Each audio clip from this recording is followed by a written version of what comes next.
Hello everyone. Today we will see a refrigerant and its applications. Suppose we are using R12, then R12 refrigerant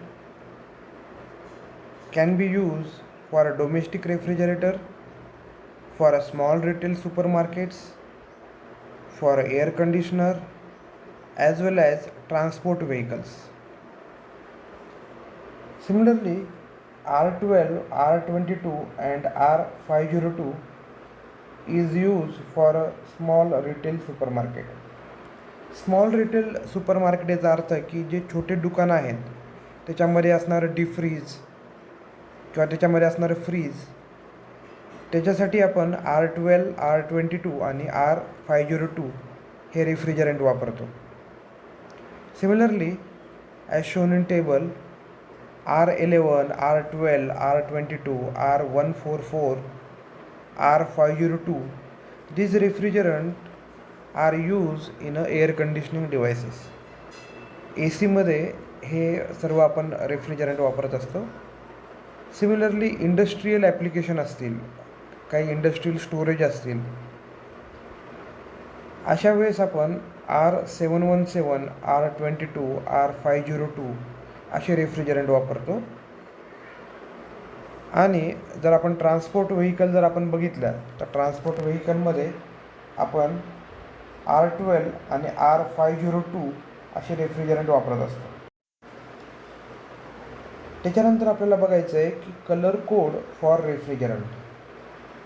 आता बरेचदा काय होतं की बरेचसे devices आहेत जसं की फ्रीज आहेत, ए सी आहेत, हे इक्विपमेंट किंवा हे मशीन्स इंडियामध्ये बनतात तसंच बाहेरच्या देशात पण बनतात. आणि एकाच कंपनीचे बरेचसे प्रोडक्ट पण मार्केटमध्ये असतात आणि सगळ्यांमध्ये एकच रेफ्रिजरंट असेल असं काही सांगता येत नाही. जसे अपडेट्स झाले तसे रेफ्रिजरंट जे चांगले रेफ्रिजरंट आहेत जे की एन्व्हायरमेंटला अफेक्ट करत नाहीत असे रेफ्रिजरंट आपण फ्रीज ए सीमध्ये वापरत असतो. पण मग आतमधला रेफ्रिजरंट हा कसा ओळखायचा त्याच्यासाठी आपल्याकडे कलर कोड असतात. If there is a R12 as a refrigerant मग त्याचा कलर कोड व्हाईट असं दाखवतात. If it is a R22 तर बाहेर ग्रीन असा कलर कोड दाखवतात. इफ रेफ्रिजरंट इज R40 मग ऑरेंज कलर दाखवतात. R500 असेल तर रेड कलर दाखवतात. R134A हा असेल तर लाईट स्काय ब्ल्यू रेफ्रिजरंट वापरतात म्हणजे त्याचा कलर वापरतात. जर R717 असेल तर सिल्वर कलरचा कलर कोड वापरतात. आणि जर R764 असेल तर आपण ब्लॅक कलरचा रेफ्रिजरंट वापरत असतो. ब्लॅक कलरचा रेफ्रिजरंट नाही, ब्लॅक कलरच्या कलर कोड आपण वापरत असतो. याचा अर्थ असा की आपल्याला बाहेरूनच कळायला पाहिजे की या फ्रीजमध्ये या ए सीमध्ये कोणत्या कलरचा रेफ्रिजरंट आहे. म्हणजे बाहेर तसा कलर मेन्शन केला की आपल्याला कळतं की आतमध्ये कोणता रेफ्रिजरंट आहे. त्यानंतर आपल्याला बघायचं आहे method and equipment for डिटरमायनिंग refrigerant leak. आता जर आपल्याला रेफ्रिजरंट लीकचं बघायचं असेल तर याच्यासाठी आपण आपल्या गाडीचं उदाहरण बघू शकतो. पहिले जर आपल्या गाडीचं चाक पंक्चर झालं तर पहिल्यांदा आपण काय करतो की त्याच्यामधून आवाज बाहेर येतो का बघतो. त्यानंतर आपण बघत असतो की आता जसं की ट्यूबलेस टायर असेल तर त्याच्यामध्ये आपण काय करतो की एक साबणाचं सोप त्याच्यावर स्प्रे करतो आणि जिथे बबल फॉर्मेशन झालं तिथं आपण कळतं की इथून एअर लीक होते.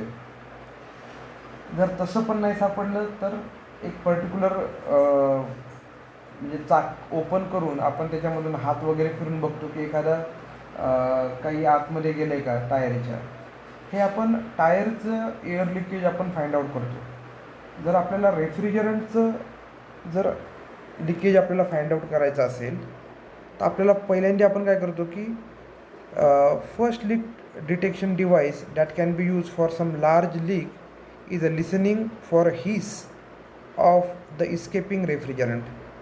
म्हणजे जर मोठ्या प्रमाणामध्ये जर लीक झाला असेल तर अशा वेळेस जर रेफ्रिजरंट बाहेर जात असेल त्याच्यामधून एक पर्टिक्युलर आवाज येतो अशा प्रकारे. जर तसा आवाज येत असेल तर आपल्याला कळून जाते की इथे लीक झालेलं आहे. त्यानंतर काय करतात की जर तो जो लीक आहे हा लीक जर छोटासा असेल तर आपण काय करतो की त्या थ्रूआउट दी ट्यूब आपण सोप वॉटर जे आहे हे आपण काय करतो की त्याच्यावर स्प्रे करतो. ते स्प्रे केल्यानंतर जिथे बबल दिसले तिथून आपल्याला कळतं की या पाईपमधून इथून आपल्याला जे आपलं रेफ्रिजरंट आहे तो लीक होतो आहे. आणि तिसरी गोष्ट असते की एवढ्यावरून जरी आपल्याला लीक डिटेक्ट होत नसेल तर हॅलाइड लीक डिटेक्टर असतं. Halide leak detector is available for use with acetylene or propane gas. It operates on principle that when refrigerant is allowed in an open flame in the presence of glowing copper, the flame will change the color. आता काय असतं की त्या halide leak डिटेक्टरमध्ये acetone आणि propane gas भरलेला असतो. जेव्हा आपण तो लीक डिटेक्टर पाईपच्या वरतून फिरवतो, जिथून लीक होतं आहे त्या ठिकाणी काय होतं की ती जी फ्लेम आहे त्या फ्लेमचा कलर चेंज होतो. In this way we understand that की या पोर्शनमधून लीक होतं आहे. आणि आपण काय करतो मग की स्पेशली मग जिथून लीक होतं आहे तो पोर्शन कट करतो. त्यानंतर ब्रेझिंग म्हणजे त्या साईजची ट्यूब घेतो. त्यानंतर त्याला कनेक्टरसारखी ट्यूब बनवतो त्याला. त्यानंतर ती ट्यूब काय करतो आपण की त्या पाईपवर लावतो आणि त्याचं ब्रीझिंग करून टाकतो म्हणजे त्या ठिकाणाहून लीक होणार नाही. नाव we have to see refrigerant nomenclature. म्हणजे आपण बरेचदा रेफ्रिजरंटला R12 म्हणतो, R134 म्हणतो किंवा अजून असे R22 म्हणतो. तर ह्याचे नाव कसे पडले दॅट इज रेफ्रिजरंट नॉमेनक्लेचर. आता बघा the refrigerant of methane and ethane series are known by their number. म्हणजे जर रेफ्रिजरंट मिथेन किंवा इथेनपासून बनवलेलं असेल तर ते आपण त्याच्या नंबरवरून ओळखत असतो. म्हणजे आता फॉर एक्झाम्पल 2 डिजिट नंबर असेल जसं की R12 असेल म्हणजे याच्यामध्ये काय 2 डिजिट नंबर आहे. So it is derived from methane. समजा मी असं म्हटलं की R134A. आता हे R134 असं आलं आहे म्हणजे 3 डिजिट आले आणि 3 डिजिट आले तर असं आपण म्हणतो की it is derived from ethane base. इथेनपासून तयार केलेलं आहे. ओके. तर to simply the terminology a number system was develop. Each refrigerant carries a specific number and this number is preceded by word refrigerant. जसं आपण म्हणतो की R12, R134 or by manufacturer trade name as a Freon or Genetron. पण mostly आपण काय करत असतो की R हा शब्द असतो आणि त्याच्यापुढे डिजिट असतात. जर ते 2 डिजिट असेल तर मिथेनपासून तयार केलेलं आहे. जर 3 डिजिट असेल तर ते इथेनपासून तयार केलेलं आहे. आता जे काही डिजिट असतील त्याच्यामध्ये last digit gives the number of fluorine atom in the molecule. जसं की R22 असेल तर शेवटचा जो 2 आहे हा it indicates fluorine. The digit next to the last digit equals 1 more than number of hydrogen atom. म्हणजे समजा R22 आहे तर R22मध्ये शेवटचे 2 जे आहेत ते फ्लोरीन इंडिकेट करतात. त्याच्या आधीच्या 2मधून 1 मायनस केला तर आपण हायड्रोजन ॲटम त्याच्यामधून इंडिकेट होत असतं. Any atom not accounted for in the methane or ethane series are chlorine. म्हणजे आपण मिथेन आणि इथेनमध्ये कोणते अकाउंट म्हणजे न मोजलेले कोणते गोष्टी असतात ते असतात क्लोरीन. ओके. आता इथे एक्झाम्पल बघा. आता F2 किंवा आपण त्याला R12 असं म्हटलं तर as number is a 2 digit so it is derived from methane base. हा मिथेनपासून तयार केलेला आहे. The digit 2 represent number of fluorine atom, म्हणजे त्याच्यामध्ये फ्लोरीन ॲटम जे आहेत हे 2 आहेत. द नंबर ऑफ हायड्रोजन, आता हे 2 नंबरचं जे आहे म्हणजे 1, त्याच्यामधून 1 मायनस केला की त्याच्यामध्ये तेवढे हायड्रोजन ॲटम असतात. म्हणजे या R12 किंवा F12मध्ये हायड्रोजन ॲटम नाही आहे. The balance the methane 4 mono atom are required, therefore number of chlorine atom will be. आता क्लोरीन ॲटम आपण काढतो आहे त्याला मिथेनला आता 2 डिजिट नंबर आहे आणि मिथेनला बॅलन्स होण्यासाठी, स्टेबल होण्यासाठी आपल्याला 4 मोनो ॲटमची गरज पडेल आणि त्या 4मधून 2 मायनस केले तर 2 एवढे आपले क्लोरीन ॲटम असणार. आणि मग आपला क्लोरोफ्लोरोकार्बन कसा तयार होतो बघा. केमिकल फॉर्म्युला होतो पहिले C, कारण कार्बनचे मॉलिक्युल आहेत, म्हणजे कार्बन हा मेन आहे त्यामध्ये C. त्याच्यानंतर Cl2 का आला, कारण इथे 4 - 2 = 2 आलं आहे, म्हणजे क्लोरीनचे 2 ॲटम झाले. त्याच्यानंतर फ्लोरीन, पहिल्यांदा आपल्याला कळालं की याच्यामध्ये 2 फ्लोरीनचे ॲटम होते, मग याचा फॉर्म्युला, केमिकल फॉर्म्युला झाला CCl2F2. ओके. आता त्यानंतर आपण काढतो काहीतरी F114 किंवा R114. त्याच्यामध्ये आपल्याला दिसतंय की as the number preceding to F R3, म्हणजे त्याच्यामध्ये as the number is 3 digit number, it is derived from ethane base, म्हणजे याचा अर्थ हा इथेन बेसपासून डिराइव्ड केला. The digit 4 represent the number of fluorine atom, म्हणजे याच्यामध्ये 4 फ्लोरीनचे ॲटम आहेत. त्यानंतर 2 नंबरचा जो आहे 1, त्याच्यामधून 1 मायनस केला की आपल्याला हायड्रोजन ॲटम कळतात, म्हणजे 1 - 1 0, म्हणजे याच्यामध्ये हायड्रोजन ॲटम नाही आहेत. त्याच्यानंतर आता याला इथेनला आपल्याला बॅलन्स करायचं असेल तर आपल्याला 6 मोनो ॲटमची गरज असते आणि त्या 6मधून शेवटचा डिजिट आपला 4 मायनस केला की 2 राहील, म्हणजे आपल्याकडे 2 क्लोरीनचे ॲटम असणार. ठीक आहे.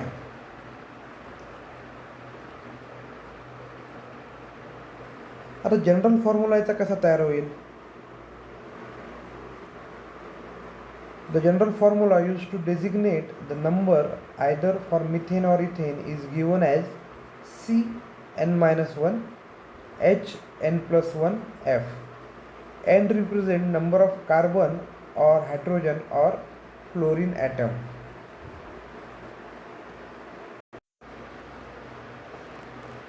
आता आपल्याला बघायचं आहे ओझोन डिप्लेशन पोटेन्शियल, त्याला आपण ODP असं म्हणत असतो. आता काय होतं आहे की या ODPमध्ये, म्हणजे ओझोन डिप्लेशन पोटेन्शियल म्हणजे काय हे आपण पुढच्या स्लाईडमध्ये बघणारच आहे. पण एक्झॅक्टली हाऊ R12 किंवा F12 अफेक्ट ओझोन हे आपण आता बघूया पहिले. The earth ozone layer is in the upper atmosphere, that is stratosphere, is needed for absorption of harmful ultraviolet rays from the sun. म्हणजे याचा अर्थ काय की पृथ्वीपासून जो ॲटमॉस्फिअरमधला वरचा पोर्शन जो आहे त्याला आपण स्ट्रॅटोस्फिअर असं म्हणतो, आणि त्या स्ट्रॅटोस्फिअरमध्ये असतो ओझोन लेअर. आणि तो ओझोन लेअर काय करत असतो, O3, ओझोन लेअरलाच O3 असं म्हणतात. O3 जे सूर्यापासून येणारे अल्ट्राव्हायोलेट रेज आहेत which are harmful for human being, किंवा पृथ्वीवर ते हार्मफुल आहेत असे रेज ॲब्झॉर्ब करायचं काम हे ओझोन लेअर करत असतं. आणि जर if those rays directly come over the earth, पृथ्वीवर जर ते आले, so these are so dangerous that human will get कॅन्सरसारखे डिसीज होणार, स्किन डिसीज होणार. त्यामुळे ओझोन लेअर आपल्याला अतिशय महत्त्वाचं आहे. So CFC have been linked to the depletion of this ozone layer. आता काय होतं की आता इथे लेफ्ट साईडला R12 दिला आहे. R12 मीन्स रेफ्रिजरंट 12 म्हणजे 12 नंबरचा रेफ्रिजरंट, आणि याच्यामध्ये it is also called as F12. F12 म्हणजे त्याला आपण असतो फ्रिऑन 12. आपण मगाशीच आपण नॉमेनक्लेचरमध्ये बघितलं होतं की काही वेळेस आपण आर म्हणजे रेफ्रिजरंट वापरतो, आणि काही वेळेस आपण काय करत असतो की F12 म्हणतो, म्हणजे कंपनीचं जे आहे मॅन्युफॅक्चरर फ्रिऑन त्याचं, आणि पुढे 12 असं लिहितो. तर इथे R12 किंवा F12चा फॉर्म्युला असतो CCl2F2. म्हणजे बघा तुम्हाला कळत असेल CCl2F2. R शेवटचं जे असते 2 ते म्हणजे असतं फ्रिऑनचं, आणि क्लोरीन म्हणजे त्याला 4-2 हायड्रोजन याच्यामध्ये नाही येणार, 1-1 0, आणि 4-2 म्हणजे आपल्याकडे 2 क्लोरीनचे ॲटम येणार, म्हणजे that's why it is called as R12. मग काय होतं की R12 जो गॅस आहे तो समजा पूर्वीच्या काही आपण फ्रीजमध्ये किंवा AC मध्ये किंवा कार AC मध्ये आपण वापरत होतो.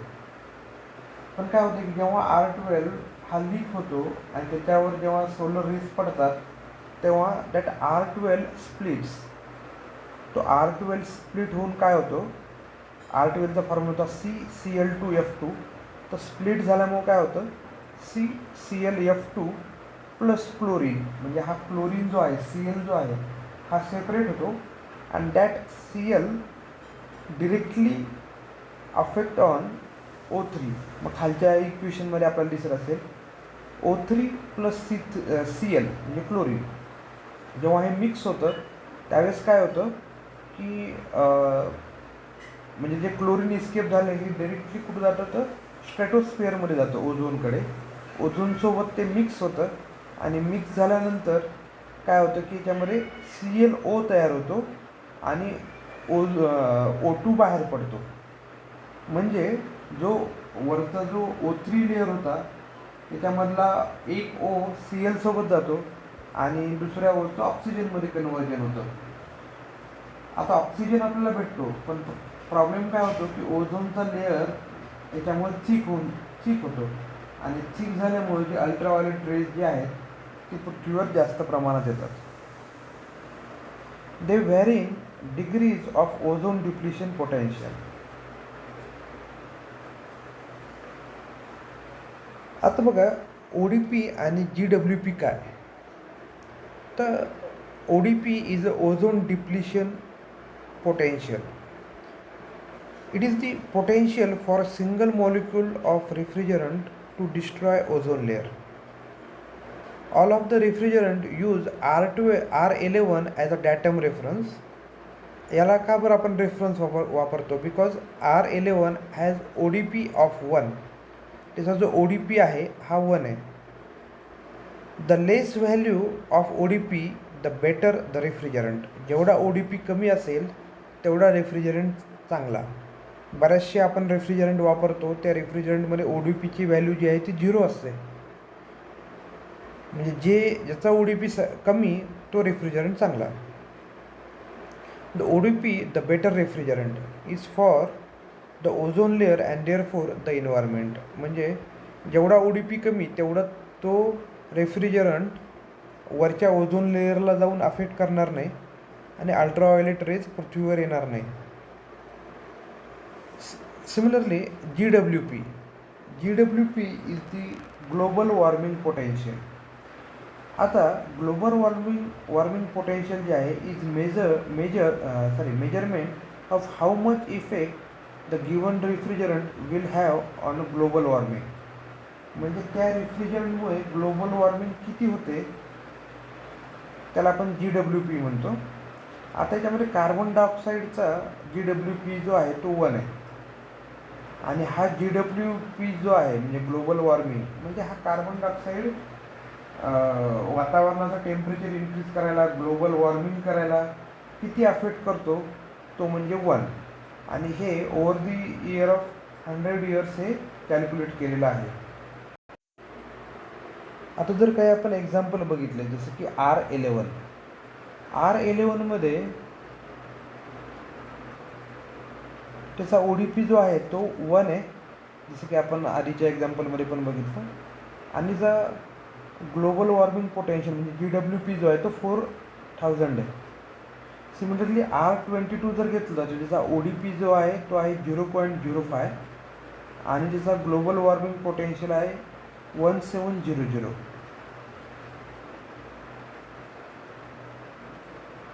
आता आपण आहे ना फ्रॉम 1 जानेवारी 2004 आपण R22 हा हीटपंपसाठी आपण वापरत नाही आहे. याचं कारण असं आहे की जर याच्यामध्ये your system will only require additional refrigerant should a leak or major repair is required and this can be effected the current legislation until 2015.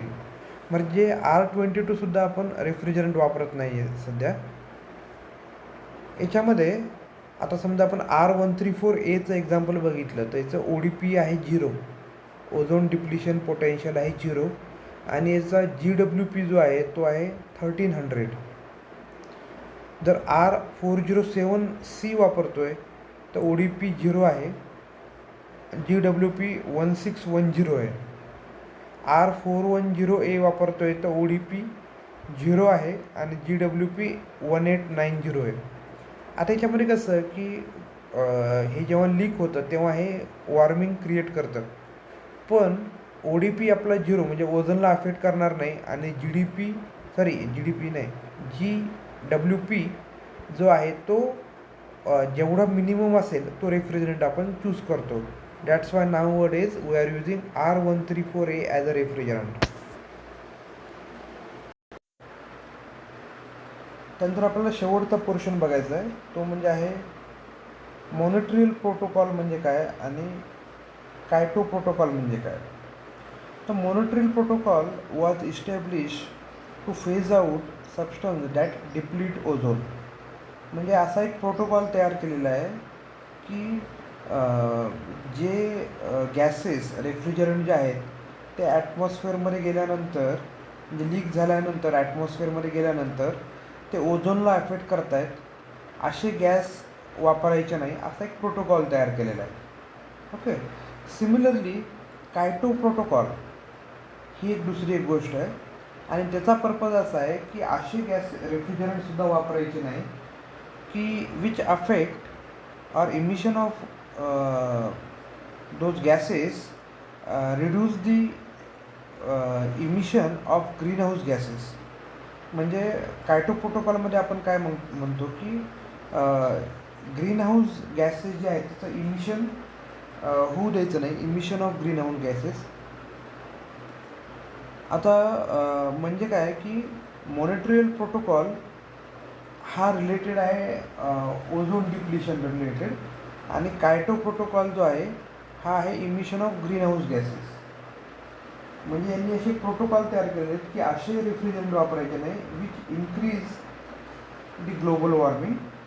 Similarly असे पण रेफ्रिजरंट वापरायचे नाही ज्याच्यामुळे ओझोन लेअरला अफेक्ट होतो. So it is called as a Montreal protocol and Kyoto protocol. Basically Montreal protocol ही जी गोष्ट ही खूप आधी प्रोटोकॉल तयार केलेला आहे आणि त्याच्यानंतर कित्येक वर्षानंतर कायटो प्रोटोकॉल तयार केलेला आहे. ओके. इथं आपला चॅप्टर नंबर 2 संपतो आहे. ठीक आहे. थँक्यू.